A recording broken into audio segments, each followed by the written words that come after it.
ഇത് ഞങ്ങൾ 3 വർഷമായിട്ട് പറഞ്ഞുകൊണ്ടിരിക്കുകയാണ്.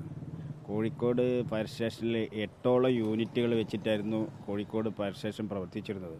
പിന്നീട് അത് 2ആക്കി, അവസാനം 1ആക്കി. 3 വർഷം മുമ്പ് ഇത് പൊളിച്ചിട്ട് പുതിയ കെട്ടിടം പണിയുമെന്ന് ഞങ്ങൾക്ക് വാക്ക് തന്നിട്ട് ഇതുവരെ ഒന്നും ആയിട്ടില്ല. ഇനിയും അതിൻ്റെ പ്രവർത്തനം തുടങ്ങുന്ന ലക്ഷണവും കാണുന്നില്ല.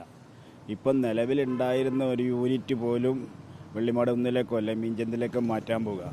അതുകൊണ്ടുണ്ടാകുന്ന പ്രയാസം വ്യാപാരി സമൂഹത്തിന് വലിയ പ്രയാസമുണ്ട്.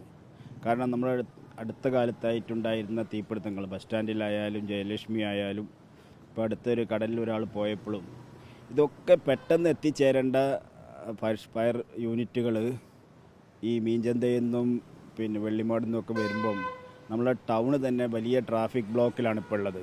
അവരെത്തിച്ചേരാൻ സമയമെടുക്കുന്നുണ്ട്. അവരെത്തിച്ചേർന്നാൽ അതിനുള്ള ഫയർ ഉദ്യോഗസ്ഥന്മാർ അതിനുള്ള നടപടികൾ വളരെ ദ്രുതഗതിയിൽ നടത്തുന്നുണ്ട്. അതല്ല പ്രയാസം. ഇത് ടൗണിൻ്റെ അകത്ത് നിന്ന് മാറ്റുമ്പോൾ ഉണ്ടാകുന്ന എത്തിപ്പെടുന്ന സമയം, ആ സമയം വളരെ വലുതാണ്. അത് നഷ്ടപ്പെട്ടു പോവുകയാണ്. അതുകൊണ്ട് ഇവിടുത്തെ അധികാരികൾ, കേരള ഗവൺമെൻറ് ആയാലും കോർപ്പറേഷൻ ആയാലും ഇത് കോഴിക്കോട് നഗരത്തിൽ തന്നെ നിലനിർത്തണം.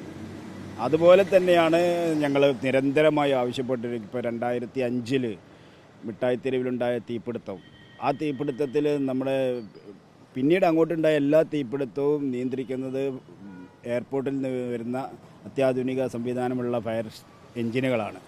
അത് കോഴിക്കോടിന് അനുവദിക്കണം എന്ന് നമ്മൾ നിരന്തരം ആവശ്യപ്പെട്ടിട്ടും അതുപോലും ഇല്ലാതെ ഉള്ളത് നഷ്ടപ്പെടുന്ന ഒരു രീതിയാണ് ഇപ്പം സർക്കാർ, ഇവിടുത്തെ നഗരസഭയായാലും കോർപ്പറേഷനായാലും സ്വീകരിച്ചുകൊണ്ടിരിക്കുന്നത്. അതുകൊണ്ട് വ്യാപാരി സമൂഹത്തിന് പറയാനുള്ളത്, എത്രയും പെട്ടെന്ന് കോഴിക്കോട് നഗരത്തിൻ്റെ അകത്ത് സർക്കാരിൻ്റെ കോർപ്പറേഷൻ്റെ ഭൂമികളൊക്കെ ഉണ്ട്. ഇപ്പോൾ അടുത്ത കാലത്ത് പറഞ്ഞു കേട്ടിരുന്നത് സ്റ്റേഡിയത്തിൻ്റെ അടുത്ത് പിന്നെ ഫയറിൻ്റെ എഞ്ചിൻ അങ്ങോട്ട് മാറ്റുന്ന, ഇപ്പോൾ അതും ഇല്ല. അപ്പോൾ ഇത് വ്യാപാരി സമൂഹത്തെ സംബന്ധിച്ചിടത്തോളം വലിയ ആശങ്ക ഉണ്ടാക്കുന്ന ഒരു നടപടിയാണ്. അതിൽ ഞങ്ങൾക്ക് വലിയ പ്രതിഷേധമുണ്ട്.